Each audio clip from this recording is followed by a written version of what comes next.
Well, welcome to another edition of the Digicel Sports Show right here on Islandstats.com. I'm your host, Earl Based, and then joining me again and again and again is Jason Juggling J. Ford.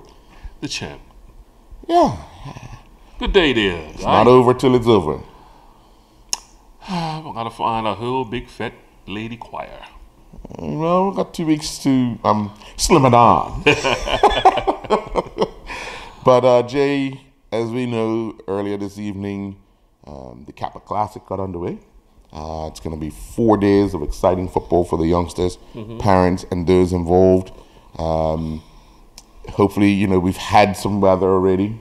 Hopefully, it subsides so we can get some interesting football played for the youngsters.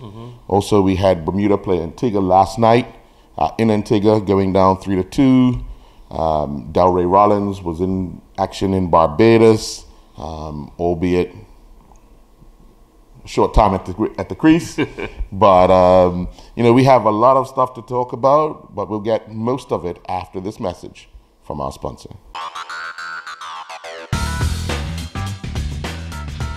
You may have heard Digicel is bringing the only true fiber to the home network to Bermuda. But what does that mean? Fiber to the home is the fastest and most reliable way to access the internet. And with Digicel's fiber internet, the fiber goes all the way into your house. It doesn't just stop at the street. That means you get consistently fast speeds you can rely on. Think of it as a brand new internet highway that goes all the way into your home or office, and you can be one of the first to enjoy it. Visit digicelbermuda.com/fiber to register your interest in Bermuda's only true fiber to the home network. Well, Jay, we're going to start off right away with the Bermuda-Antigua friendly match. In Antigua last night, Bermuda found themselves down 1-0 after 13 minutes, scored an equalizer in the 25th minute through Zico Lewis. Then they found themselves down 3-1 after 60 minutes, scored 10 minutes later with Reggie Lamb scoring. With the final 20 minutes, the hosts were able to kind of solidify their defense and not allow Bermuda to score. Bermuda did hit the post twice, going in search for the equalizer and then possibly a winner, but wasn't to be last night. Yeah, well, kudos to the guys. Obviously, it is a friendly, so it is a chance for our coaching staff to look at some new faces. Always good to see Zico back in the mix, especially in the score sheet. Right. But it's football. Even as a coach, as long as you're creating chances. Right. Sometimes, ball doesn't bounce your way, as we say. But as long as you're creating chances, and I think as long as you're competitive, you're in the match, and you're creating chances, I think the coaching staff will come away happy. You said this was a trip to, start playing some higher competition because we're glad there's Nations Cup coming. So it's just playing, getting the boys out there to play against higher competition than what we have here locally, but also getting these guys to come together. I think that's one of the things that we've lacked in the national squad is just chemistry over the years. And it's because now, and it'll probably be until the end of time now because of all our players being saturated across the world, across the globe now. I mean, you look at Willie Clemens coming from Sweden, but then Zico coming from the States. So, I mean, we've got guys, Reggie coming from England, so and not just the cool part of England too.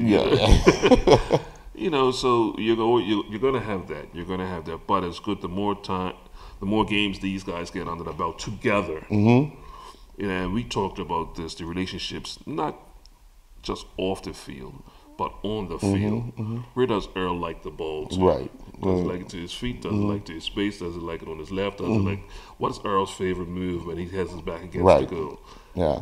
These are things that you need to know because your opposition is trying to figure out. Right. But these are things that so I know where to go. Exactly. When I know Earl's in that position. Where Earl's in that position, where do I need to run off to? Because where is he going to be looking for me to? And I say that because I use some analogies sometimes with other sports. When you watch basketball and you have, let's take for instance, LeBron James going to the hole. Well, he's going to kick it out somewhere, but it's going to kick it out to somebody who knows he's in the space. Right. So get to your spot. Get to your spot. That's all I need you to do. Get to your spot. I will find you. Same thing in football sometimes. If you I know he likes to run this channel, or today I know he's got an advantage over this fullback. So these are things that you do, the inner workings of the game, that coaches can take note of, but also the players can learn from each other. Right. Well, I did get a chance to speak to the president, Mark Wade, because day before yesterday came an announcement that there was a women's tournament going on, and Bermuda were not involved. Got a chance to speak to the president about why Bermuda wasn't involved in that tournament. Also, we have Women's World Cup qualifiers coming up that he talked about, and the two friendly matches that Bermuda were going to be involved in. Obviously, we lost the first one last night. So let's get the interview with President of the Bermuda Football Association, Mark Wade. The CFU have come out with a women's tournament, and notably, Bermuda were not involved in this. Can you explain the reasoning behind Bermuda not being involved in this particular, as it is a women's tournament? Yeah, sure. The notice for that tournament was very late for us. And we're right in the midst of our under-17 girls playing in the CONCACAF championships. Quite a lot of activity. And the technical department decided that they will forego the Caribbean tournament, partly due to the late notice, and the other part obviously due to resources being focused elsewhere. The good thing is, prior to that announcement, we had already entered the World Cup, which will be in June, I think May or June. So it's unfortunate, but we always endeavor to get our notices a lot sooner. There's been some improvement, but we're looking forward to improve even more so that we can actively and proactively plan our resources to enable all of our teams to play. Now that you mentioned World Cup, when can we hear more about that? Where Bermuda be playing? Sure. When is a draw? Right. We don't have any of that information other than to know when the rounds are. Really, one is in May and the other one is in August. We don't know which one we're going to play in yet because there hasn't been a draw. So we're anticipating that to come from CONCACAF any moment now. In preparation for that, the technical team is getting their heads around it, looking at coaches and also just really pulling together where all our senior women are. Some will be in school, some will be in Bermuda, some will have finished school. So again, we're waiting for information so that we can act. And in the meantime, we're doing our proactive steps. On another note, the men's senior team gets underway this evening in Antigua. Yes. What are you hoping, other than 2 days, but obviously today, what are you hoping they're able to accomplish? Well, I mean, we're as you know, there have been 6 changes from the team that played Barbados prior. So you got 6 new people that will get an opportunity to show their worth. We're all focusing on the Nations League, which is first games in September.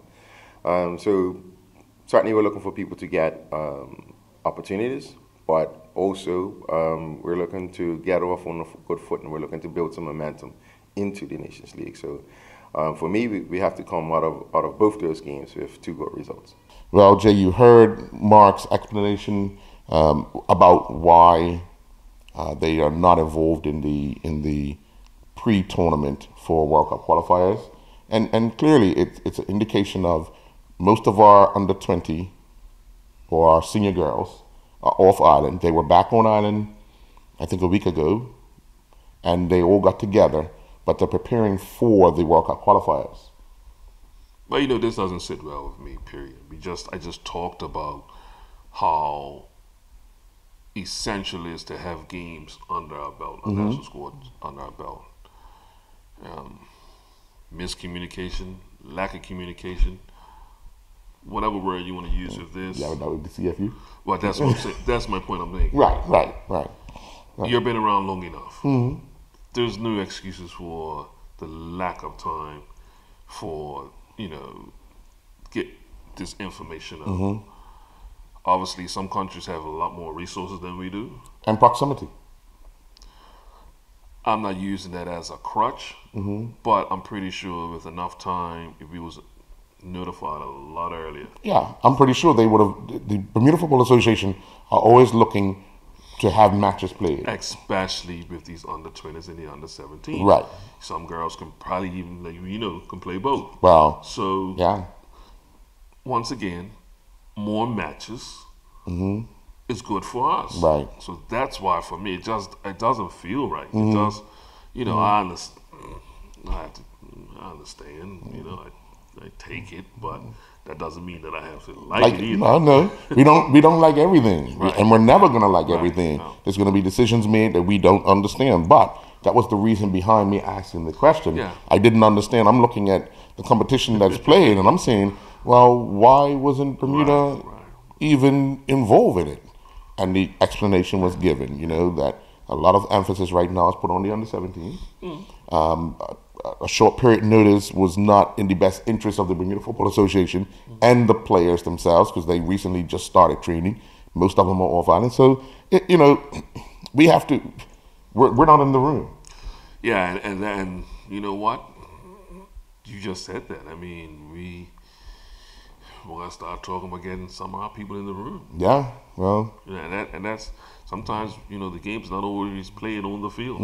We got to be involved in the match off the field. Yeah, well, I don't know who's going to put their hand up to be part of the CFU, because that is an organization that's struggling. Yeah, but that's what's probably about. We see what's happening with that, but still, it's just getting in the room. Getting in the room. So, and even if it's just for the information, then we'll know is what's we'll have an idea of what's coming Right. around the corner. Right. Yeah. Right. Yeah, it's a good idea, but we'll wait to see. Yeah. You may have heard Digicel is bringing the only true fiber to the home network to Bermuda. But what does that mean? Fiber to the home is the fastest and most reliable way to access the internet. And with Digicel's fiber internet, the fiber goes all the way into your house. It doesn't just stop at the street. That means you get consistently fast speeds you can rely on. Think of it as a brand new internet highway that goes all the way into your home or office, and you can be one of the first to enjoy it. Visit digicelbermuda.com/fiber to register your interest in Bermuda's only true fiber to the home network. Well, yesterday, after 5 tries, the North finally won a match against Delray Rollins in the South. Finally. Gotta win something. That's what I'm talking about. Next week, I'm going to win it something. For the first time in the series, because remember, they played 3 matches prior to this 3-match series. And for the first time, the North actually batted first. They scored 335 for 8 and 50 overs. But both teams have been scoring a lot of runs. That's a lot of runs there. Man, oh man, that's a lot of runs. Because remember, Sunday, the first match, the South scored 348 for 6. You know what? I'm just going to, just a tad bit off subject. Because every time I hear these scores, it brings me back to this. The influence of 2020 cricket? Yeah. And the other thing is that most of these guys that are playing in this series have been playing cricket all winter in Australia. Been playing in South Africa. Years ago, to hear a score over 350 from English players. It was... Yeah. Yeah. Well, the funny thing is, Sunday's score eclipsed the highest total at the Kensington Oval. I'm trying to tell you. It's just... By an English team It's just... in a 50-over match. Yeah. Well, check it out. 3 days after they done that, the team in which some of these guys are trying to make. Well, that's the other part. That's the other part. I mean, you're talking about, the so-called B squad or, a select team. But some of these guys probably need to get called up to the, because, cricket is a funny game. Cricket is a funny game. Yeah. All within 1 week, West Indies were saved by the rain and umpire giving somebody an LBW out for them to qualify for the World Cup. And that's how they planned it. And a day later, England gets knocked down for 48. all out. Test, not limited. Test, not 2020. In the white clothing. Not with the Red Bull, not 48. I don't know, how do you even innings and you remember innings and how it's the game is a test match. 5 days. It's gonna be over in 2. Nah, England would take it to 3, but it'd be amazing if they came back and won. Well, yeah, you just said. I don't know if you guys remember the show Ripley's Believe It or Not. Stranger things have happened. That's what we know. They'll probably need about 800 runs to win the match. Getting back to Delray, you know what?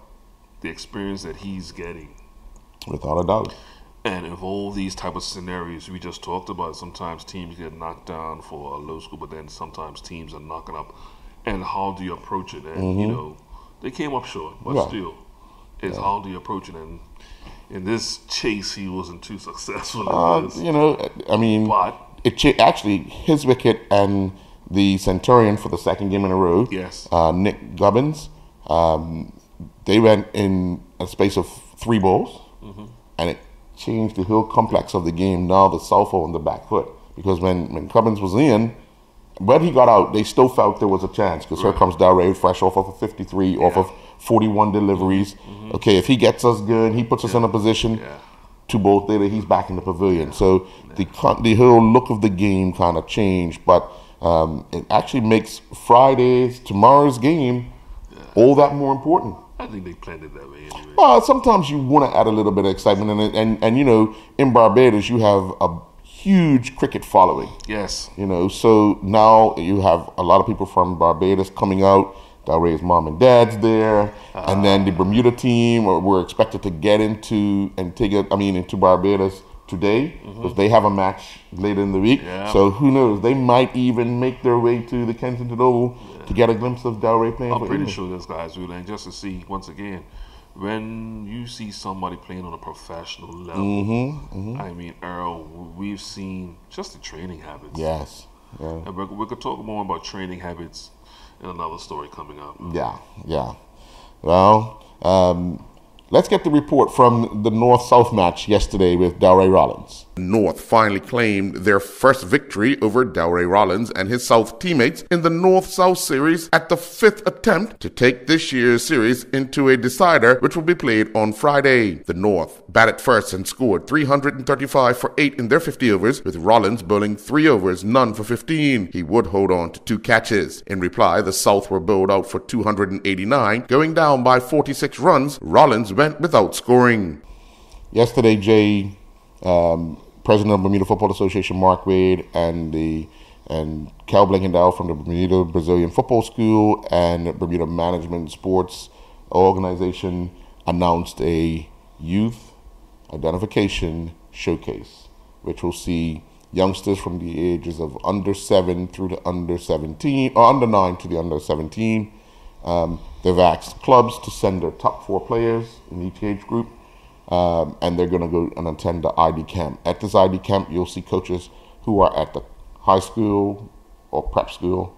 You'll see college coaches. You'll see professional coaches, all having a look at these players from a different view, not just Bermudians. And it's an opportunity for our players to advance in several ways. I know you were very interested in some of the comments made by Cal about the discipline part. Your thoughts?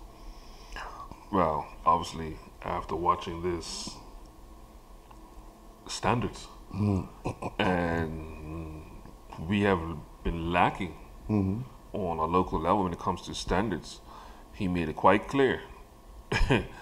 This is not probably what we're used to, but this is the standard this is what you're going to be accustomed to. I'm just going to take you back to a story with an NFL team, NFL coach. Coach came into this team, very successful team at the time. I think just coming off winning a Super Bowl. Or about around that area. But there were a lot of guys were, getting away with a lot of stuff. They were the man. This coach, military background, wasn't standing for none of it. But very particular in time. And let's take, for instance, let's say training is at 10 o'clock. Guys are showing up at 10:02, and he was finding them. Now, for me and you, it's early. Yeah. trainers in 10 minutes. He was finding them, and not finding them just like he was hitting them. Because we're professional players, you hit them in the pocket. Yeah. And his reasoning was, if you're going to show up 10 minutes prior to I'm about to start this training session, you're not ready. Now, we still started to think, well, how come I'm here? What you mean I'm not ready? No, you need to be physically warmed up and mentally ready for when I start this training session. I'm not starting off with, okay, guys, let's stretch. Let's warm up. No, those are the things that you need to do prior. You need to have your mind and body ready to go for it, because I've prepared something. It's not gonna probably be long, but I need you to be ready. Mind, not come at 10 minutes early. Hey, what's up, guys? How was last night? Hey, did you go to the? No, all of that squashed. And the standard is, we're not trying to be good. Right. I'm trying to be better than. Because that's where everybody is. Yeah. Yeah. So when you hear Cal talk about some of these, obviously, so I can hear some parents now, I'll get them there when I want to get them there. Okay, cool. What do you do? You And when they show you that way, yeah. and you lose that opportunity. And I always say this all the time, because we always hear about, okay, our athletes or our students or this, we have a lot of talent, we have a lot of this, we have a lot of that. And I always keep saying, talent equals opportunity, or plus opportunity equals success. You can have all the talent you want, but if you're not ready when the opportunity presents, you lost it. And how many opportunities do you get? Some people only get one. And if you throw it away, sometimes we sit back and say, man, that guy made it, but there's another guy out here who's, could wipe him off the map. Why? No, because he was ready to go. And the whistle blew, he was prepared. He was ready, he was prepared. So that's the point I'm just making. I'm glad, because I hope, and we've seen it before, but I hope that some other local organizations take heed and implement some of these things in their own programs. Right. Well, actually, let's get the press conference yesterday to hear what we're talking about. Sure. I'm here for another exciting announcement of development and opportunities for young players in Bermuda. And just here with Cal Blankendale from Brazilian Football and Bermuda Sports Management Group, and I'll hand it over to him. Yes, good morning, Bermuda. Not deja vu. You see, we have a different attire on today. But more good news for the island. In partnership with the Bermuda Football Association, Bermuda's Brazilian Football School, and Bermuda Sports Management Group, we are pleased to announce our first annual Invitational Talent Identification Showcase. This simply means that the best players in each age group on the island selected by the BFA affiliates will be able to attend a academy technical camp with coaches from overseas. And the overseas coaches are going to provide a realistic assessment of each player, and also realistic opportunities for players selected out of those age groups. What makes this Talent ID Showcase significant is that it's coaches from all around the world. So it's not a club setup, it's not a country setup. Players will have an opportunity to be identified on different playing styles, different tactical and technical assessments, and also coaches from around the world look for different personalities and qualities in each player. The coaches are going to be coming from the USA, Canada, the Netherlands, which is Holland, and the UK, and also Scotland. They are connected with academies and institutions all around the world, and some have in the past worked with the U19 team at Ajax, and also a former technical director at the MLS club, and he was also an assistant coach at that club as well. So there's a variety of coaches, with also a U9 academy coach coming from the Netherlands as well. So there's going to be a hybrid of grassroots coaching taking place, looking for the younger age groups, and also looking for some that are going to be the finished product to see if they can get into a semi-pro or reserve team at one of the professional institutions around the world. Not only is it for those players who are looking for pro assignments or contracts, because that's very far and few between in Bermuda. We have to be realistic about that. Brazilian football skills is always about life skills and academics, so we're also going to have coaches from academic institutions. That is growing by the day. We're looking to finalize at least 2 or 3 in that area. So it's not only for those who are looking to venture overseas for pro opportunities or academy opportunities, but primarily also those for academic opportunities. It is geared to only males at this moment.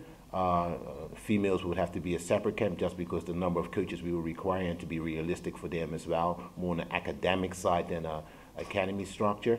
But during those 5 days, we think that the island's talent pool of players will be truly assessed and will receive some significant feedback and realistic opportunities on that. This program is not your usual happy-go-lucky grassroots camps. Everyone's the best, you're great. No, it's going to be some real assessments. The thought process behind this between Dennis Brown and myself is that we want this to be a challenging camp.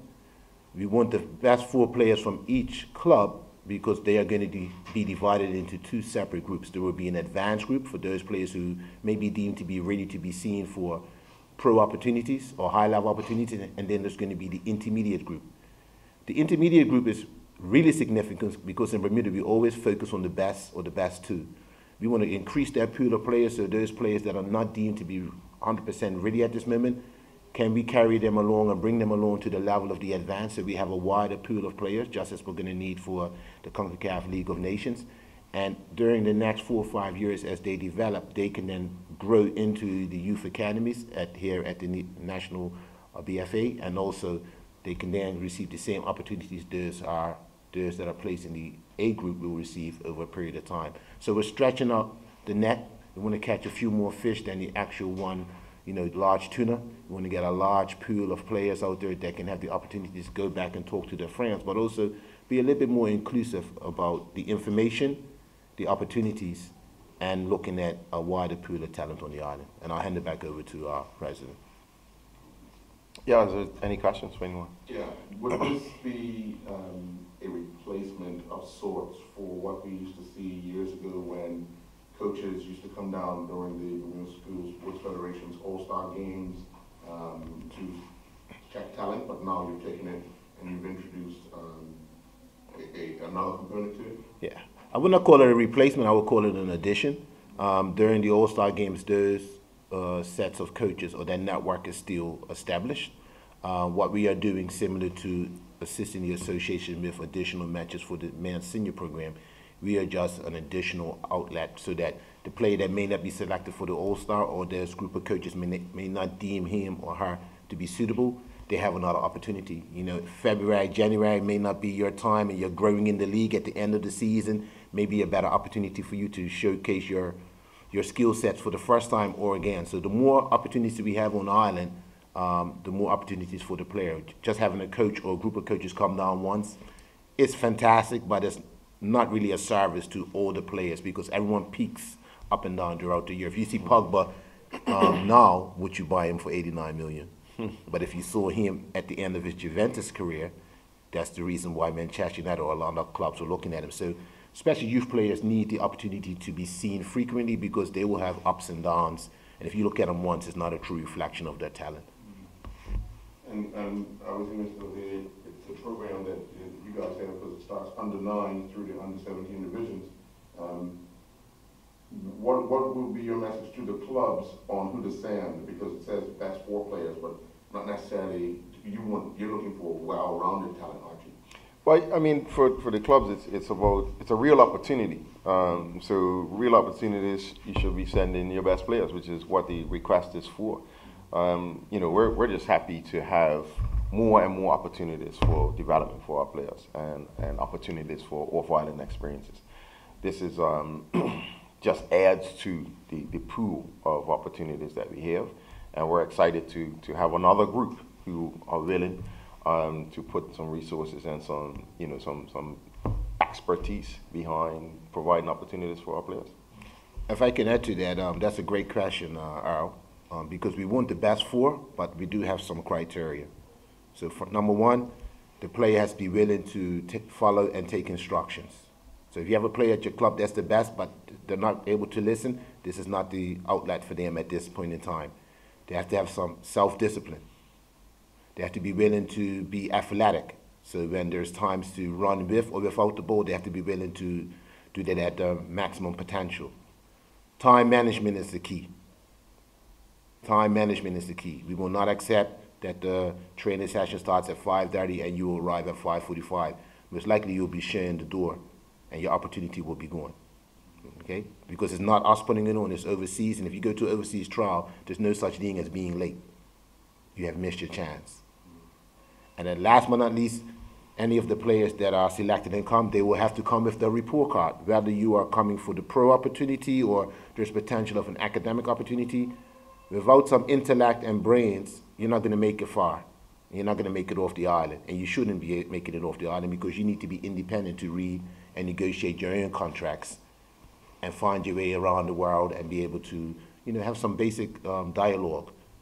So you're going to have to bring your academic report, which report it may be, the most recent one at that time, and without that, the player will not be allowed to attend because we are not developing just the on-field, we're also developing the off-field individual. This is Bermuda and we have to be realistic.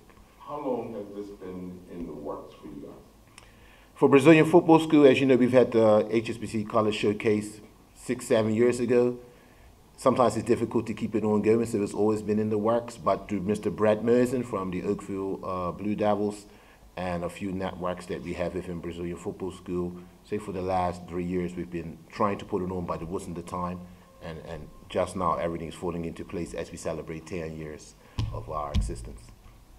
When is it going to be held? What's the date for it? April the 26th to May the 1st. Plus minus one of those days as we finalize some field allocations and making sure that all the coaches do their final checks, but they've already confirmed their attendance. And so we're looking for at least 5 days of engagement. It may be 4 days on field and 1 day off field in the classroom or some discussions as players or family units. But I think it's an exciting opportunity for Bermuda. We also want to note that this is very affordable. A lot of players look to travel or families look to travel in the summer. We know not everyone's able to do that, to go to a camps overseas. So now we're bringing the coaches here. So at a rate of approximately $150, I believe, they'll be able to get elite international exposure on island, academy-based, academic-based, without having to leave Bermuda. And that should be very affordable for any player and their family. How many players are you allowing for to be dropped? Well, this is the big one. Normally, we would do something like 50, 60, but we're spreading the pool out. I think we have maximized the number to 200. So if you're in the 200 pool of best 4 players on the island, based on which club you're at, you would have an opportunity to be seen. We're also going to be different. Normally there's 1 session a day. We're having 2 sessions a day. So there'll be the intermediate group will get an opportunity and the advanced group will get opportunity. It's all about increasing the pool of players, advancing all the pool of players so that in the end, the national program and Bermuda benefits by their development on and off the field. Now when you say the players will be assigned to 2 groups, that will be before they come. So we're allowing the affiliates of the Bermuda Football Association to assign their players. The coaches and the clubs know their players best. They will fill in the form, Group 1 and Group 2, or Advanced Intermediate. They will come here. Now, the best thing about this, as I said to Mr. Basin, this is not your average camp. You are assigned to Group 1 or Group 2 on day 1.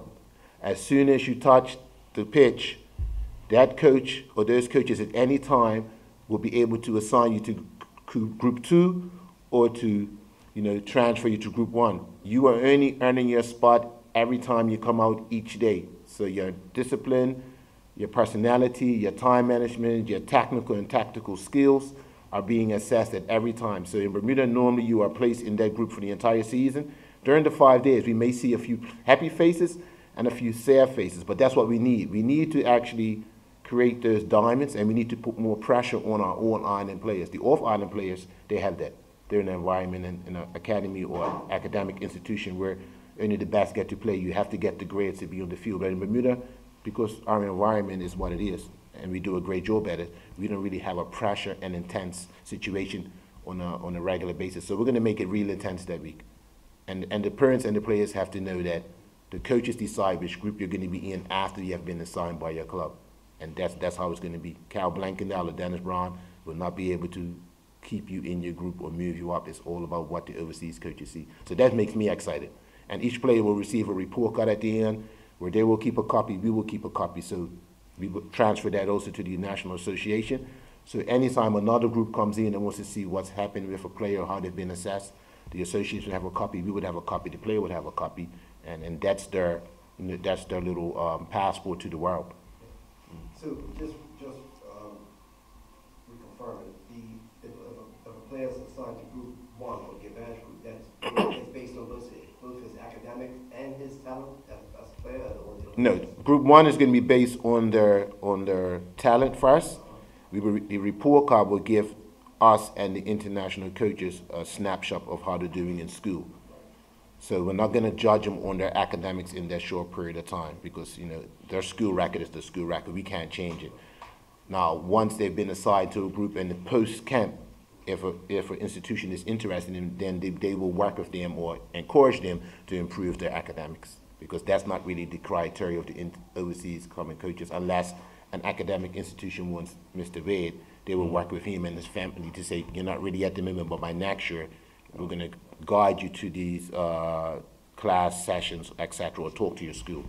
So group two is more guided by academics? No, they're both guided by on-field talent.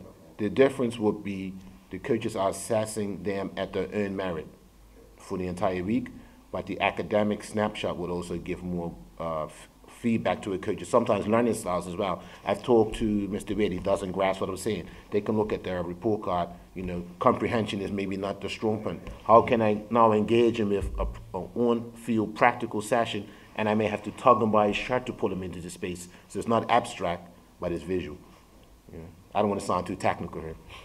Is there a cost for the youngsters to participate in this? Yes, there's a cost because it's not really cheap to bring coaches to the island, and some of them at a high level, so you have to negotiate with them in this one here, but it's not too costly. But it's going to be $150 for approximately 12 hours of coaching, so again, it's very affordable. And if you have to go off island, you're spending at least $1,500, so you can $150 or $1,500. So we have real opportunities. Not everyone's going to get opportunity, but just to be in this environment, I think it's going to be beneficial to the players, the clubs, and even the coaches that can come and watch.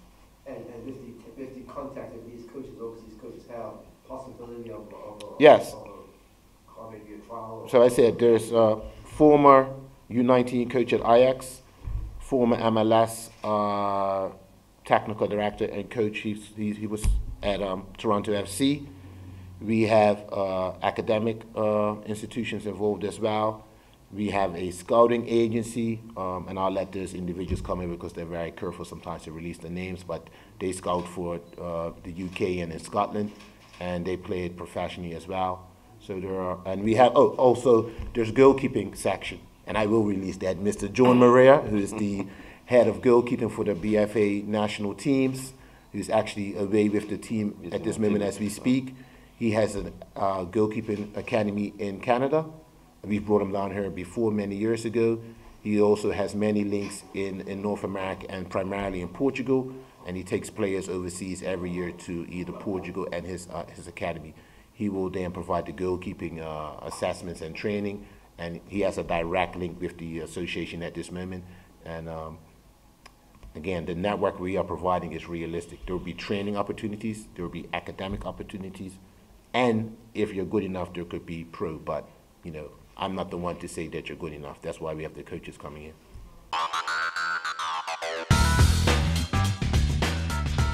You may have heard Digicel is bringing the only true fiber to the home network to Bermuda. But what does that mean? Fiber to the home is the fastest and most reliable way to access the internet. And with Digicel's fiber internet, the fiber goes all the way into your house. It doesn't just stop at the street. That means you get consistently fast speeds you can rely on. Think of it as a brand new internet highway that goes all the way into your home or office, and you can be one of the first to enjoy it. Visit digicelbermuda.com/fiber to register your interest in Bermuda's only true fiber to the home network. Well, Jay, over the weekend, we concluded the best of the best third series for 2018. Got a chance to get the overall champions of each division. Let's get the rundown of just who won those divisions at the best of the best swim meet. Following the conclusion of the best swimming series age group championships, we now take a look at the age group champions for 2018. Jaden Judd is the 11 to 12 girls champion. She accumulated 2,465 points, while Harlan Watson Brown claimed the boys title at the 11 to 12 year age group with 1,373 points. The 13 to 14 girls champion was Logan Watson Brown with 3,245 points, while Sam Williamson gathered 2,867 points to claim the 13 to 14 boys title. The girls 15 and over champion was Skylar Paul with 2,906 points, while Jesse Washington won the boys 15 and over title with 2,892 points. Wow, come to the end already. Yeah, well, time to get red. Well, before we go, Earl, I just want to say kudos going out to the Capos. When you see a charitable organization come in and put a program together, put a tournament together, and to see the success of it, and we've watched it grow. I mean, that's the understatement. Yeah. To what it is today. But you cannot have a tournament this successful without the volunteers. Volunteers. There's so many young men and so many guys give up their time, and their parent, and everybody gives up that time to support these kids. And I think, I always say this, Earl, the support, when you're supporting youngsters, and whether you win or lose, you see it on their face, but just you being there supporting them, and the Kappas have put this atmosphere out there, put a platform, not only that these kids feel good, but also a chance for them to go into higher learning, because obviously with some of the scouts come down for this, right? And so it's definitely a great showcase. But as also, if you ask every little kid down within school, I hate to say this here, the so-called day-to-day league or week-to-week league is one thing, but you know what everybody talks about, right? In September, what date's a Kappa? I'll see you at Kappa. Yeah, I'll see you at Kappa. Gotta beat me today, but I'll see you at Kappa. Yeah, sure. Yeah. And I hate to say this here, like who won last year's under 8s or under this or who won Kappa? Yeah. For some of them, that's all it's about. Who won Kappa? So I just hope once again, just having a successful event, but also just want to thank you guys for the part of us here at Islandstats. And with that, have a good night, folks.